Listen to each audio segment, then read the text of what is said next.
For nearly every one of them, a timeout means their time in, a moment in the spotlight. See, they are performers too, with the goods to deliver.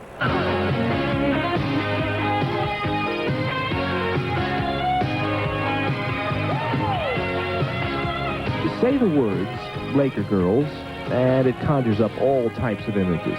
Sleek and sexy and funky, a 2-minute tease to tantalize the crowd. But for many of these girls, who range in age from 18 to 23, this is a paying dance job in a highly competitive, highly visible marketplace. If you're a dancer, you understand the lifestyle. You accept the indignities along with the rewards. You put in your time and a little bit of your soul in the hopes of getting your shot. Any shot.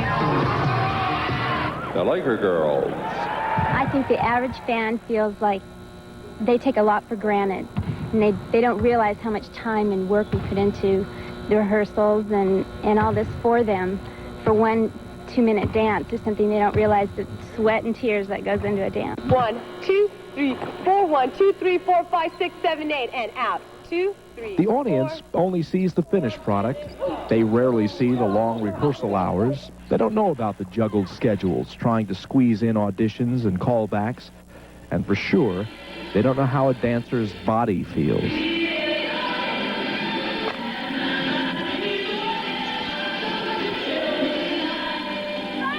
You should always be sore. I think you're always working to be the ultimate. So you go to class and you work out, and I think you should always feel a little soreness.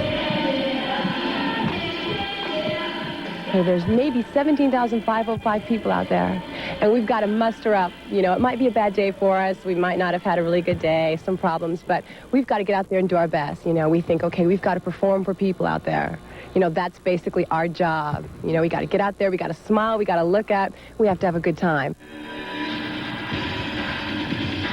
It begins with some 300 applicants in early September, and then it's whittled down to 15. These girls will learn a couple of dozen dance routines in a given season. And while the work is fun and fine, the pay is not.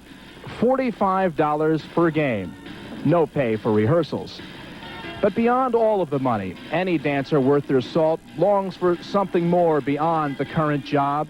A chance to express, a hunger, if you will, to create. And it's no different with these girls. Ladies and gentlemen, here they are for your halftime entertainment, the Laker girls.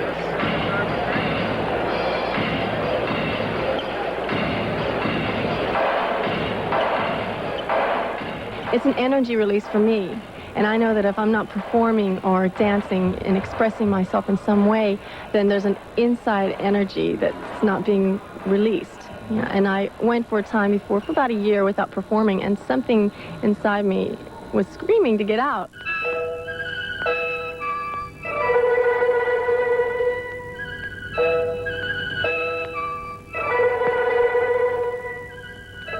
This is the other side of the Laker girls, the side that needs to dance for the soul. For Annie Guy, it's manifested in a centuries-old Chinese ribbon dance.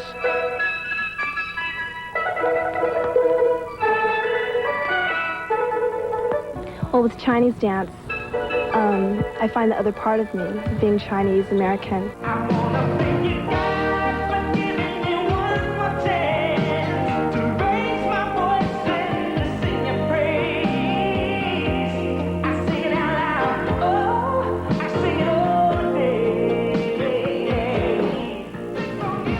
For Diane Alexander, dance is another voice. It's an emotion that can't be articulated with words, only movements.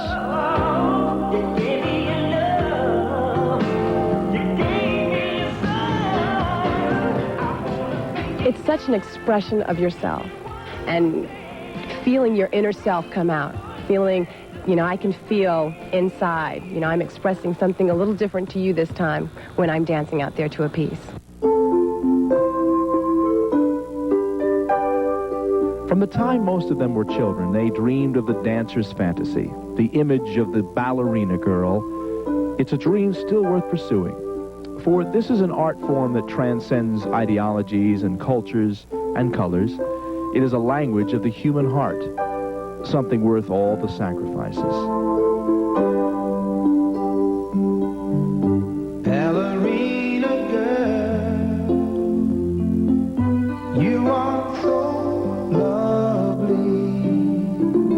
With you standing there, I'm so aware of how much I care for you. I think everybody wants to live and die for something, and I think that's what ballerinas exemplify the most. They love them. They love their dance so much that it's a part of them. It's like their soul. Ballerina girl, you are so lovely. I can see in you my dreams come true.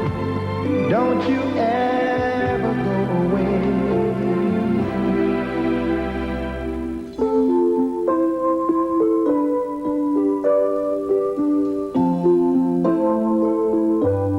Ballerina